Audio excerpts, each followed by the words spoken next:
की बात है। गांव के कुछ मनचले एक लड़की को रोज परेशान किया करते थे। रोज रोज की छेड़खानी से तंग आकर एक दिन वो लड़की गांव की नदी में कूद जाती है। अरे ये क्या?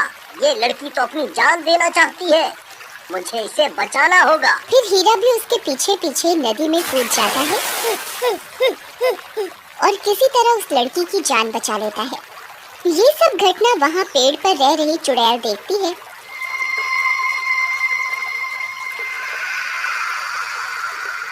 तो उसे हीरा से प्यार हो जाता है और वो एक सुंदर सी औरत का भेष बदलकर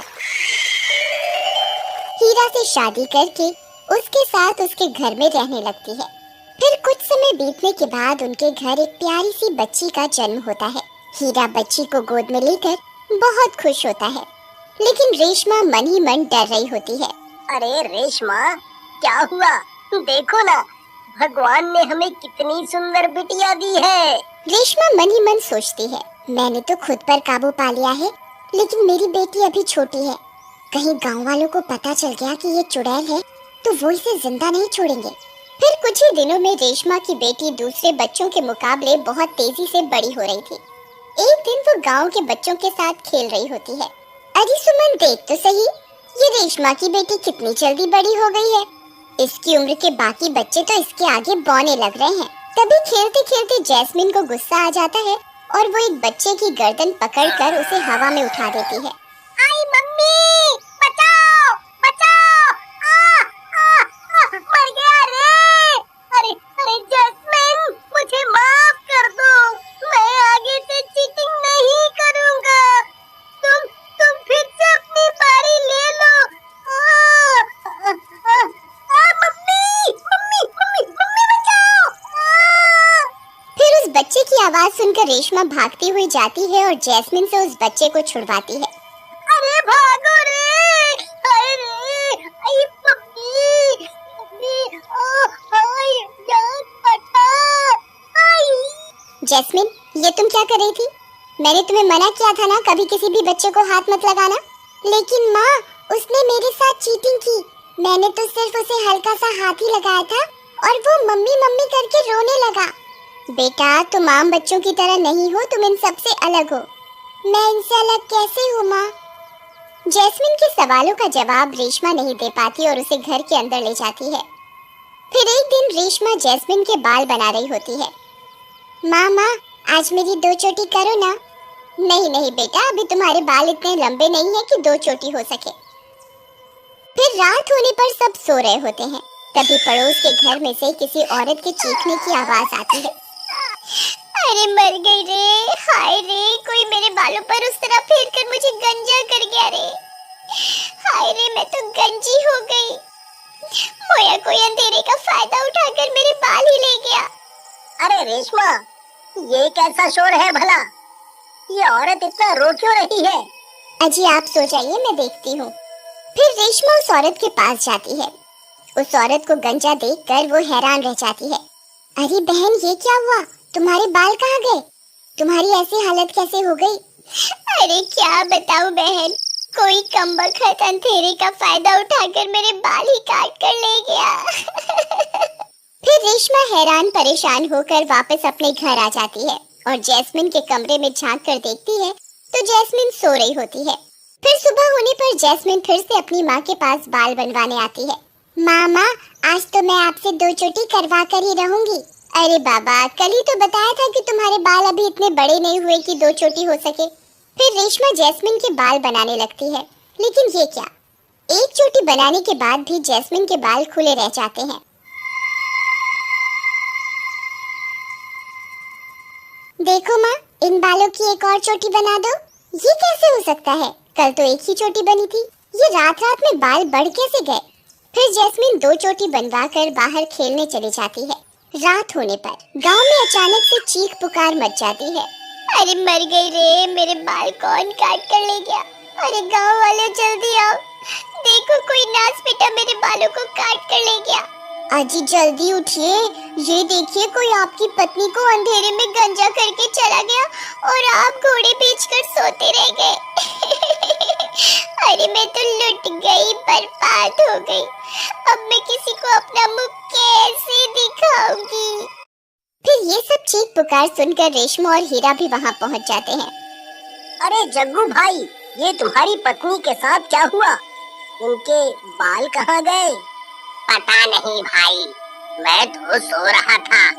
रात के अंधेरे में कोई आया और इसके बालों पर उस तरह फेर के चला गया।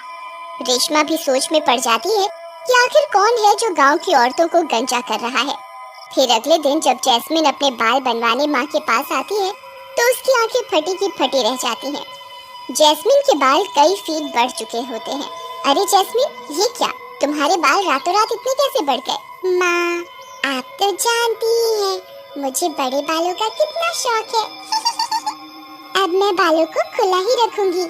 फिर इतना बोलकर जैस्मिन बाहर बच्चों के साथ खेलने चली जाती है। उसके लंबे बाल देखकर उन गंजी औरतों की आंखें फटी की फटी रह जाती हैं और उनका शक यकीन में बदल जाता है। अरे दैया, जरा इसके बाल तो देखो, कल तक तो कितने छोटे थे, रात रात में कितने बढ़ गए। तभी रेशमा भागती हुई जाती है और जैस्मिन को वापस अपने साथ घर के अंदर ले जाती है। अरे रेशमा, ये जैस्मिन के बालों को क्या हुआ? एकदम से इतने लंबे कैसे हो गए? ये तो नामुमकिन है। आखिर ये सब चल क्या रहा है? अजी, मैं आपको कुछ बताना चाहती हूँ। रेशमा हीरा को कुछ बताने ही वाली होती है कि तभी गांव के लोग उनके घर पर हमला कर देते हैं। मारो मारो, ये जैस्मिन जरूर एक चुड़ैल है। आज इस चुड़ैल को जिंदा नहीं छोड़ेंगे। अरे कमबख्त, मुझे गंजा करके खुद इतने बड़े बाल करके घूम रही है, तुझे शर्म नहीं आई? खोल दरवाजा, अब कहाँ छुप कर बैठी है, खोल। हाँ भाइयों, आज इस चुड़ैल को सबक सिखा कर ही रहेंगे। मारो मारो। अरे ओ गाँव वालों, तुम्हारी इतनी हिम्मत, मेरी बेटी को चुड़ैल बुलाते हो? वहीं रुको, अभी एक एक को सबक सिखाता हूँ। फिर हीरा लाठी लेकर घर से बाहर जाने लगता है। तभी रेशमा उसे रोक लेती है। नहीं, रुक जाइए, आप बाहर मत जाइए, बाहर आपकी जान को खतरा है। अरे रेशमा, तुम डरो नहीं, मैं अभी इन गांव वालों को सबक सिखा कर आता हूँ। फिर इतना बोलकर हीरा बाहर निकल जाता है। उसके बाहर पहुँचते ही सभी गांव वाले उसे लाठी डंडों से मारने लगते हैं। मारो मारो, इसे जिंदा नहीं छोड़ना है। आज इसके पूरे परिवार को मार कर ही दम लेंगे।